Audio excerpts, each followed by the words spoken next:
Hello friends, reach के Asrar episode 7। अगर आप मेरे इस चैनल पर नए हैं तो please subscribe my channel and bell icon का बटन दबाना बिल्कुल ना भूलें। इस लंगूर ने तुम्हारे ऊपर गिरते ही वो फियस चौंक उठा। इसने पीछे मुड़कर देखा और फिर देखते ही देखते दरख्तों में गुम हो गया। मैंने दरख्तों में दूर तक इसे तलाश किया मगर इसका निशाना तक न मिला। इसने बिलात की फुर्ती दिखाई। रईस भाई ने अपनी रद्द सुनाई। अब तो आपको मेरी बात पर यकीन आ गया, मैंने अपनी बंदूक को गौर से देखते हुए कहा। ऐसा वैसा यकीन? मैं तो हैरान रह गया हूँ। अगरचे मैंने दूर ही से इसकी हल्की सी झलक देखी है, लेकिन इस झलक ने मुझे परेशान कर दिया है। कुछ समझ में नहीं आता कि ये भला है क्या। आइए अब गाड़ी की तरफ चलें, मैंने आगे कदम बढ़ाते हुए कहा। फिर हम दोनों बहुत मोहतात अंदाज से इधर उधर देखते हुए जंगल में से निकल आए और जीप में बैठकर मंजिल की तरफ रवाना हो गए। ठिकाने पर पहुंचते तो ठेकेदार अली बख्श को अपना मुंतजर पाया। इन्होंने आगे बढ़कर हम दोनों को गले से लगाया, पीठ पर थपकी दी और चचा जान की खैरियत मालूम की। हमारे बैठते ही खाने पीने का इंतज़ाम हो गया। हम दोनों बेतकल्लुफ़ी से खाने पीने में मसरूफ़ हो गए। अली चचा, आपने कुछ सुना है? रईस का गुफ्तगू का सिलसिला छेड़ा। किस बारे में बेटा? वो अपनी मूँछों पर ताव देते हुए बोले। जंगल में किसी खौफनाक चीज़ के वार होने के बारे में? नहीं, मैंने तो नहीं सुना। वैसे किस्सा क्या है? कोई शेर वेर आ गया है क्या? ठेकेदार अली बख्श ने बड़े इत्मीनान से कहा। नहीं, जंगल में एक ऐसी बला आ गई है कि अगर आपके मजदूर देख लेंगे तो कटाई के लिए जंगल में ना जाएंगे। हैं? ठेकेदार अली बख्श ने चौंकते हुए कहा। ऐसी क्या चीज़ आ गई जंगल में? रीछ, लाहौल वाला। अरे रीछ से कौन डरेगा? रईस भाई की बात मुकम्मल ना होने पाई थी कि अली बख्श ने टोक दिया। अगर रीछ का कद 9 फीट हो और चेहरा इंसानों जैसा हो तो फिर इस बला से कौन नहीं डरेगा? रईस भाई ने एक एक लफ्ज़ पर जोर देते हुए कहा। ओह, तुम्हारा मतलब मानस है, लेकिन इस इलाके में बिन मानस तो नहीं पाए जाते। जी, मेरा मतलब हरगिज़ बिन मानस से नहीं है। मैं ये बात अच्छी तरह जानता हूँ कि इस इलाके में कौन कौन से जानवर पाए जाते हैं। मैं तो रीछ का जिक्र कर रहा हूँ जो इंसानों की शक्ल का है। इंसानों की शक्ल का? भाई क्या कह रहे हो? ठेकेदार अली बख्श ने मूंछ पर ताव देना छोड़ दिया। जी हाँ, इंसान जैसी शक्ल का। अब आप इसे इंसान नुमा रीछ कह लें या रीछ नुमा इंसान, आप कोई भी नाम दे लें, लेकिन ये सोच लें कि वो हमारे और आपके जंगलात की हुदूद में मौजूद है। और किस मजदूर की अब तक इस नज़र पर नहीं पड़ी है? भाई ये तो हमने बड़ी फ़िक्र वाली बात सुना दी। ज़रा तफसील तो बताओ कि तुमने इस रीछ इंसान को कहाँ देखा? बस अभी मुलाकात करके आ रहे हैं। इससे ये कहकर रईस भाई ने पूरी रवात इनकी गोश्त तैयार कर दी। रईस भाई के बाद मुझे भी अपनी बात बीती सुनानी पड़ी और मैंने कुछ इस अंदाज से आप बीती सुनाई कि ठेकेदार अली बख्श पर लर्जा तारी हो गया। इन्होंने फ़ौरन ही अपने दोनों बेटों को करम इलाही और फजल इलाही को बुलवा भेजा और ऊपर कहीं कटाई की निगरानी में मसरूफ़ थे। दोपहर खाने पर काम और वहन की आजमाइश के दौरान इस अफरिया से जंगल पाक करने का प्रोग्राम मरतब होता रहा।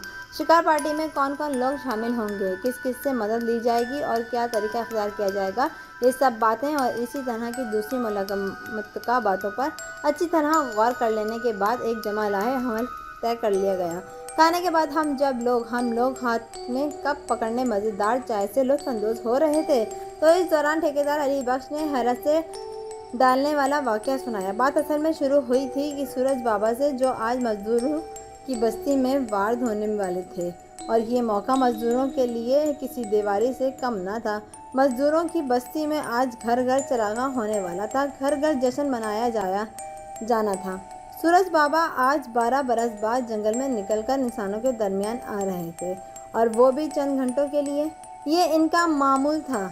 वो हर 12वीं बस्ती में वार्द होते, मजदूरों के साथ चंद घंटे गुजारते और फिर बिन बाज ले लेते। जंगल में इन्होंने कहाँ क़याम किया हुआ था और दरिंदों की इस बस्ती में वो कैसे ज़िंदा थे, इससे कोई वाकिफ़ न था। सूरज बाबा का जिक्र सुनकर मेरे दिल में ख्वाहिश जागी कि इस अजूबा को देखना चाहिए। मैंने रईस भाई से इसकी ख्वाहिश का इजहार किया। वो बिला पेशो पेश इसे सुना ही सकी कि झलक दिखाने के लिए राज़ी हो गए। अभी हम लोग मजदूरों की बस्ती में जाने के प्रोग्राम तय कर रहे थे कि ठेकेदार अली बख्श ने रईस भाई से मुखातिब होकर कहा, बेटे मजदूरों की बस्ती जाओ तो इन्हें बाबा के चेले की कटिया ज़रूर दिखाना। ये बाबा का चेला कौन है? मैंने ठेकेदार अली बख्श से सवाल किया। तब इन्होंने सिगरेट का गहरा कश लेकर वो हैरत में डालने वाला वाक़या सुनाया। कहने लगे ये चेला बस्ती से अलग एक कुटिया में मकीन था। ये सूरज बाबा का चेला था, लिहाजा बस्ती के लोगों में बाबा का चेला का नाम से मशहूर था। कहते हैं कि बाबा का ये चेला सूरज बाबा के साथ जंगल में कई बरस तक रहा। इन्हीं से इसने ज्ञान ध्यान की बातें सीखी थीं और रियासत से चंद बातनी तवक्को हासिल कर लीं, और इन बातनी तवक्कों की वजह से वो बस्ती के मजदूरों का बेताज बादशाह था। कहते हैं कि इसके जिस्म पर हाथ फेरने की वजह से मरीज अच्छा हो जाता है। इसके पास सांप बिच्छू के काटे इलाज भी मौजूद थे। गर्ज इसने मजदूरों की इस बस्ती पर सहर कर रखा था। बस्ती के किसी बासी को इसके हुक्म की सरताबी कराने की जरूरत न थी। बाबा का चेहरा जंगल में पलटने के बाद इब्तदाई सालों में नेक बातनी इख्तियार किए रहा। जब पूरी बस्ती इसके ज़ेर असर आ गई, इसके मुंह से निकला हर लफ्ज़ हुक्म का दर्जा इख्तियार कर गया। वो बदबातनी पर उतर आया, नेक नफसी सैलाब के पानी तरह बह गई। सारी रियासत अकारट गई। सूरज बाबा की मेहनत मट्टी में मिल गई। वो चोरी छुपे बस्ती की औरतों पर हाथ साफ करने लगा। बुरी बातों ज़्यादा अरसा पोशीदा नहीं रहती। जब हवस की दास्तानें हद से बढ़ीं तो बस्ती के बड़े बूढ़ों ने आंखें खोलकर देखा, इनके सामने गुनाह का समंदर ठाठा से मार रहा था। सब कुछ जानने, सब कुछ देखने के बावजूद किसी में इस गुनाह के देवता के सामने खड़ा होने, सर उठाने की हिम्मत न थी। एक आदमी जुर्रत से काम लेकर इसके खिलाफ उठना चाहा तो इसने अपनी बातनी कुव्वतों से काम लेकर मासूम ज़बानों से कुव्वत गोया छीन ली। आखिर जुर्म अपनी हदों को छूने लगा और वो इन पहुंचा। जैसे यौम हिसाब कहा जाता है, हुआ यूं कि एक मजदूर लड़की अपने छोटे भाई के नीचे छोड़कर खुद ऊपर जंगल में बांसों का गठरा उठाने चली गई। जब वो ऊपर से वापस आई तो इसने अपने 3-4 साला भाई को तड़पते हुए देखा। इसकी टांग पर एक नाग ने काट लिया था। इसके मुंह से झाग का तूफान उमड़ आया था। लड़की ये देखकर घबरा गई। इसने अपने सर से बांसों का गठरा फेंक कर अपने भाई को कंधे पर डालकर आंधी तूफान की तरह नीचे उतरने लगी। दोपहर का वक्त था, आसमान पर बादल छाए हुए थे, रास्ता दुश्वार गुजर रहा और सूरज बाबा के चीले कुटिया खासे फासले पर थी। अभी ज़्यादा फासला न तय किया था तो बारिश ने आ घेरा और बारिश में मूसलाधार दी। पत्थरीले रास्तों पर चलना वैसे ही क्या कम दुश्वार था कि बारिश ने और फिसलन पैदा कर दी। भला आखिर गिरती फिरती वो बाबा के चीले की कुटिया तक पहुंच ही गई। ऐसे सुलगते मौसम में एक भरपूर लड़की की आमद किसी मंदिर के पुरुषार्थ से कम न थी। बाबा का चेला अंगड़ाई लेकर उठा बैठा।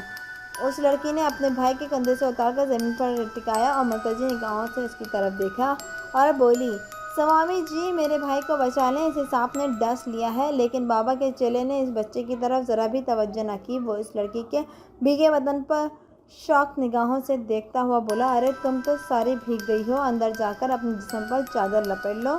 स्वामी जी मेरी फिक्र न करें, मैं फिर पत्थर निकालकर अपने भाई की टांग पर रख दें ताकि वो इसका जहर चूस ले। लड़की ने बेहद परेशानी से कहा, हाँ मैं निकालता हूँ पत्थर, तुम अपने कपड़े तब्दील करो नहीं तो बुखार चढ़ जाएगा। बाबा का चेहरा बदस्तूर लड़की के गिर्द नज़रों का हिसार बनाए हुए था। लड़की के भाई के मुंह से झाग बदस्तूर जारी थे। इसकी हालत लहज बलहज बिगड़ती जा रही थी। वो वक्त ज़्यादा दूर नहीं था कि जब जहर रग रग में उतर जाता। लड़की ने झुककर अपने भाई के मुंह से झाग साफ की और बाबा के चेले की तरफ बेकरारी से देखते हुए बोली, स्वामी जी जल्दी करें, कुनिया धीरज रख, मेरे होते हुए तेरे भाई को कुछ नहीं होगा। ये कहकर बाबा के चेले ने एक कोने में पड़ा हुआ लकड़ी का संदूक खोला और इसमें से एक रेशमी चादर निकालकर इसकी तरह उछालते हुए बोला, जा अंदर जा कर इसे लपेट ले, भीगे कपड़े ज़्यादा देर बदन पर रहे तो सर्दी चढ़ जाएगी।